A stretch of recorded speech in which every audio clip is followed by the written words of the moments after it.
Hi, it's Jeanette here from my home studio in Far Forest Ceramics in the UK, and this is the piece we're going to do for a Glaze-A-Long today. So this is a frozen pond platter that I made for a competition with a gradiated back, and lots of people asking me, how did you do that? What was the pattern? What was the combination? So I thought it's a lot easier if I try and share with you how I glaze this. Hope you enjoy. So this is my bisque piece of pottery that I'm about to glaze. With the shape of the bowl, I decided it was best to actually rest it onto some wooden boards with a cloth over, so I didn't have much movement of the piece. Working on the base first, I start off with Amaco obsidian, and I'm putting on here 2 coats of Amaco obsidian. I start off at real time so that you can see the speed that it takes, and then I've just sped this up considerably because nobody wants to see me painting the base coats. Turning it over wasn't quite as easy, a little bit tricky, but yeah, managed it in the end. And I'm now going to do a coat of Amaco obsidian on the inside as well. It's quite a big piece and it actually used a considerable amount of glaze in the process. I'm now putting my second coat on because, as you know, the first coat soaks in really, really quickly. I then went on to do the back as well. Now, this is the time consuming part. I'm using Spectrum's running hot chowder with the Kathy Maguire frozen pond technique, and I've got about 4 different sizes of sponges. So this is single speed, this is normal real-time live speed, so you can see how long it's taken me to do each sponge. I'll then speed this up so you can see obviously the process a lot quicker for yourself. I start off with the biggest sponge and I'm thinking of every flute of the petal, I'll put one big circle. I then am thinking I want this to be like a petal shape. So I take a gradiated sponge just a little bit lower and I start to literally, I'm working this out as I go along. I add the first, well, you can see those first 3 pieces. I'm trying to create something symmetrical. And from every sponge of running hot chowder, I'm managing to get 2 or 3 dabs on the platter. I'm just using the lid of my running hot chowder tub, and I'm just putting a little bit in there and dabbing in the sponge into it each time. The hardest thing is to make sure that you don't get drips and runs. Running hot chowder is a very runny glaze and you really have to mix it heavily before you start because there's a big sediment that is at the bottom of the pot. So really mix it well before you start, and you've got to make sure you don't put too much on the sponge, otherwise it will run and that will spoil your effect. So I'm now trying to do a semicircle of medium-sized dots around the one large dot. I'm now moving down to a smaller sponge and trying to fill in the gaps with a smaller sponge, trying to keep it symmetrical where possible, but it's not perfect. The bigger shapes are symmetrical. The smaller shapes, I'm filling in the gaps. But I'm imagining that I want these to get smaller and smaller, a little bit like a flower, that when you get to the head of the flower, it's usually got all those stamens and dots in the centre. I've never done this design before. I'm trying it for the first time. And I'm just baking it up as I go along. I'm winging it. This is now a sponge that it's the smallest sponge you can buy. I bought mine just off Amazon, and I've trimmed it down with scissors, so it's almost a little bit like a pencil tip. But when you press it down, it still is doing about a 1/2 centimetre diameter circle. I'm now trying to get these dots to come eventually into a circle, which will then create the centre of this flower shape. It's very time consuming because this is 6 times speed. So this took me a long time to do, but it's quite therapeutic.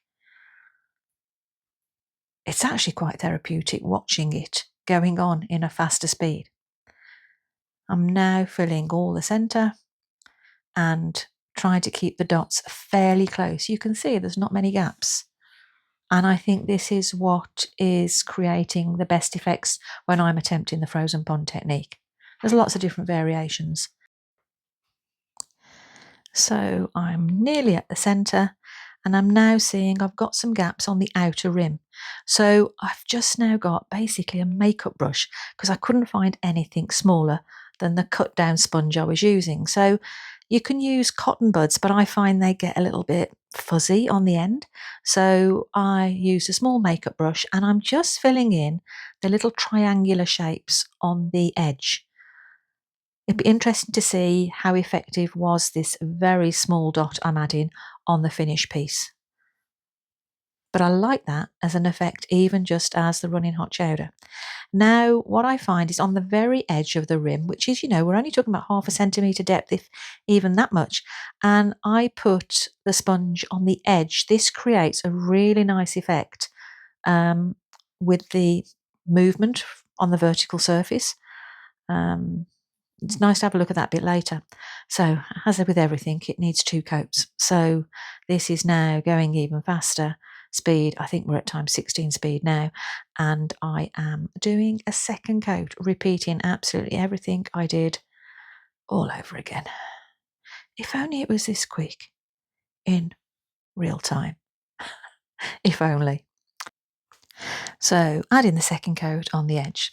Now, to make sure I got a really effective frozen pond technique, I decided I was going to do 3 coats of running hot chowder. Yeah, 3 coats. Go through the motion all over again. I think we're up to 25 times speed now. It's quite mesmerising watching that being done fast, isn't it? So 3 coats, and that is the centre done, and just taking it round the edge of the piece. So what's needed next is we need to turn this over and work on the underneath. So with the underneath, I was a bit puzzled how to approach this, because running hot chowder, it does run on a vertical surface. So how much was this going to run? It's quite a shallow profile, so I wasn't thinking it was going to run that much. So I decided to use the bigger sponge all the way around the edges, and then just graduate the sponges down in size as they started to get towards the centre. Again, trying to replicate a little bit like I did on the inside with these semicircles of small dots. And then you'll see I actually just take these dots and go smaller and smaller and smaller until I get to the centre. The pattern's starting to build up, and I do like how these graduated dots are creating almost like a bit of a 3-dimensional effect on the piece as well. And what I'm thinking is that when I'm glazing, I would like the underneath of the piece to actually go darker to the centre. So I want to try and create that effect with the glaze that I'm going to put over the top. So like we did with the inside, this unfortunately needs 3 coats as well. Every single dot. So now it's time for the glaze to actually cover up all this beautiful work. Anybody who's a non-potter would be looking at this and thinking, why did you go to all that trouble just to cover it up? But we know how glazes work. They melt and they create the magic when they go into the kiln. So I am now using blue rutile, Amaclose blue rutile, and I'm going to put 2 coats on the back of this piece. The second coat, though, I'm only going to take halfway down towards the centre. I'm going to leave the centre just with the 1 coat. Time to flip this over and do the inside. But when I do the inside, I am going to do 2 complete coats of Amaco blue rutile over all of it. What a shame to cover it up. It's not as easy glazing on an undulating surface. I'm going to share with you the before, during and after glaze firing photographs, and I'll also share with you the time when I opened the kiln to this piece. I've not done this before. This is a new project for me, so I was absolutely blown away when this came out the kiln. Yeah, I don't get speechless very often, and this was one time I could not even find the words.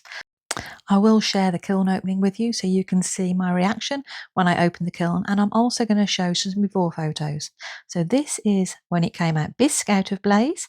This is the piece after I'd finished glazing it before the glaze firing, loading into blaze, ready for the glaze firing, and then when I opened the kiln, this is what I got to see. Hope you enjoy. Let me put my glasses on. Let me take a deep breath. Now this could crack, this could have just gone all over the kiln shelf. I really don't care because I've got my competition piece. But Third time lucky, who knows? I might be treated with something that's a bit okay. Are we ready? 3, 2, 1.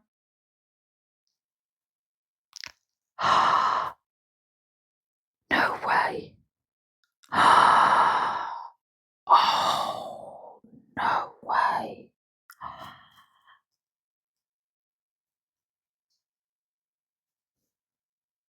Oh, wow. That's a good. I'm speechless. Wow.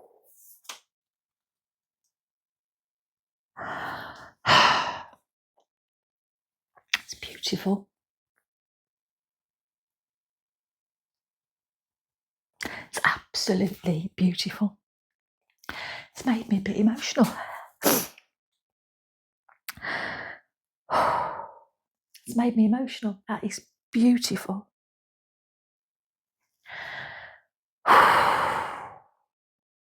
That's beautiful.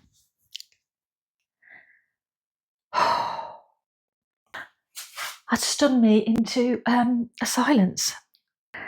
Oh, I'm going to get this out. I just hope the bottom is as amazing as the top.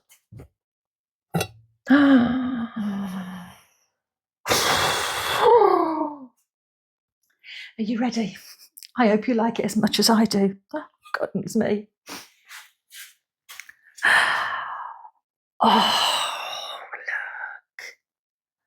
So I have done. Oh, this is so breathtaking. Let me have a look at the back. Oh, wow. Oh, wow. Oh, look at that contrast. Oh. Oh, I'm trying to peek over the top of the bowl to see. These going down into the obsidian here and the dots going smaller. Oh. And look how I've got the dome. That wasn't intentional. It's how I've actually fired it. I've put it on cookies here, not touching the edge so it didn't drip. And it's bowed the centre. However, that looks like it's intentional because it's perfectly symmetrical. Oh, gosh. That is just breathtaking in the flesh. I don't know if the camera's picking it up with the beauty. So obviously this is frozen pond. Oh, that brought me a sense of calm and serenity. I don't even know. I can't even describe the words. You know what I'm normally like when I get things out the kiln, but that has just taken my breath away. I think it's the shape and the form as well. It's got like an elegance to it. And the back. Oh, wow. This is something that has got such a beauty when you're seeing it up close. Like you're holding it and it's lovely to hold with the waves. But this back with this darkness is just gorgeous because I stepped back the blue rutile. I did obviously the first coat right to the bottom and the second coat to about first coat right to the bottom, the second coat to about here. I just think that is blowing me away. So yeah, you can see I was pretty blown away with that kiln opening. Absolutely gorgeous pieces. And when you put them into the sunlight, these colours absolutely pop. So thank you for watching. Please, if you'd like to see more videos, please subscribe or click the notification button to all. I really do appreciate all the support and it really helps the algorithms for my channel. So I hope you enjoyed this Glaze-A-Long, and maybe if you have a go yourself, I'd love to see what your results come out like. Take care. Bye-bye.